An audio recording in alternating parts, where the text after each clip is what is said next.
It might also feel like every moment in your life has been perfectly engineered to lead up to this very point of awakening, as though the very function of life and existence itself has been this moment of awakening. And of course, that's exactly what life is. Life is just a construct to allow God to awaken to itself.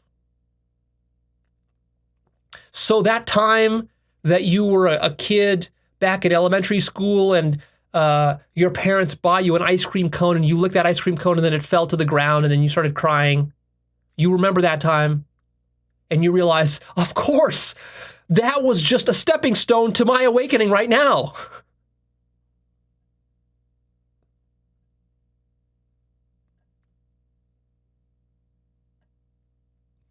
And everything makes sense at that point.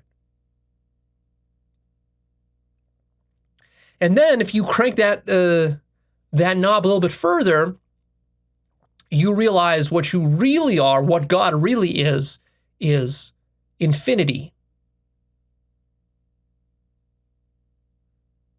What is really going on? What is reality really? How did it get here? Infinity. You are infinity.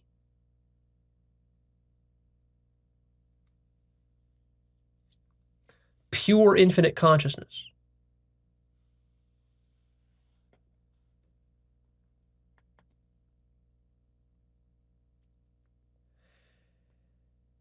At this point, you're overwhelmed with a sense of wholeness and completion.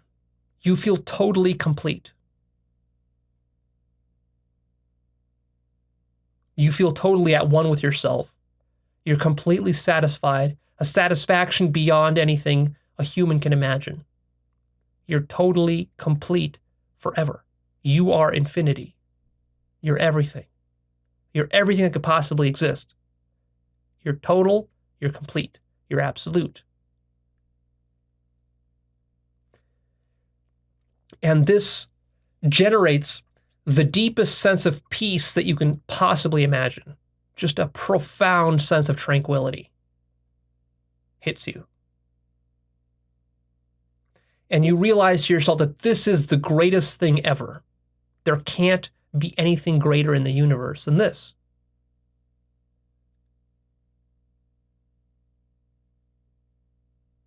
And then you probably think to yourself, this will change the whole world. If only the whole world knew about this. This changes everything.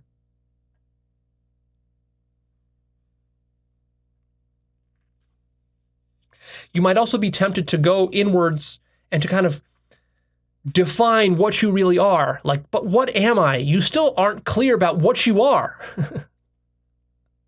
Because the ego mind is trying to put its finger on what it is, on what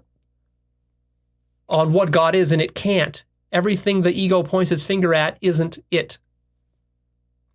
And so there's going to be this sort of confusion in your mind where it's like, yeah, I understand that I'm God. I understand that I'm nothing, but what is nothing? I want to define it. I want to grab it. I want to encapsulate it. I want to, well, how can I latch onto this nothing? And you realize, of course, that you can't.